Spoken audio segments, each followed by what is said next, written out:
Na Filozofskom fakultetu na svih 5 studijskih godina studira 500-tinjak studenata.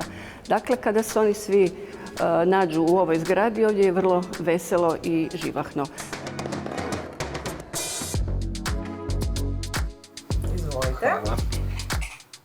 S kroatistikom se svi dvopredmetni studiji mogu kombinirati. Dakle, kroatistika i japanski jezik, italijanski, engleski, arheologija, kroatistika i povijest. Dakle, studenti mogu birati sa hrvatskim jezikom bilo koji studijski program.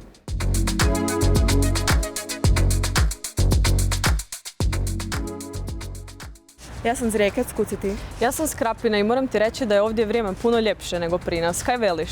Vrijeme mi se pjažava, vik je sunce, nikad ni daža, pa moramo na grad 2 kafe. More, idemo. Gremo.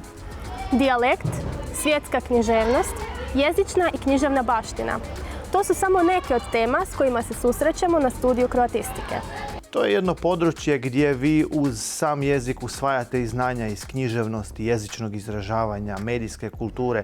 Dakle, jedno široko područje koje će kasnije omogućiti razna zaposlenja, bez obzira bilo to u odgojno-obrazovnom procesu ili izvan njega. Kroatisti proučavaju staze glagoljaša. Dakle, ima puno terenske nastave koja na taj način obogaćuje njihove studijske programe. Na faksu je puno evenata na koje se možete bez beda prijaviti. Manje su grupe, pa je super networking. A profesori su stvarno cool. Evo, i ovo proučavamo na našem fakultetu. Hrvatski jezik je puno otvorenica koje su mladi usvojili.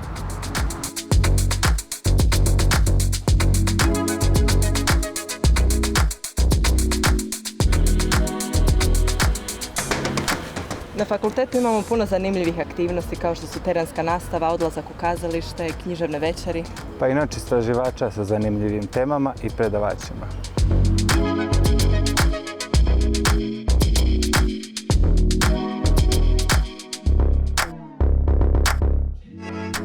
Mi imamo i naših bivših studenata koji su danas direktori turističkih zajednica, imamo djelatnike u kulturnim ustanovama, imamo čak i iskusne političare, tako da mislim da sa pulskom kroatistikom se stječe jedno vrlo široko znanje, prvenstveno iz jezično izražajnog područja, koje će omogućiti da bilo gdje se sutra nađete, zasigurno kvalitetno obavljate svoj posao.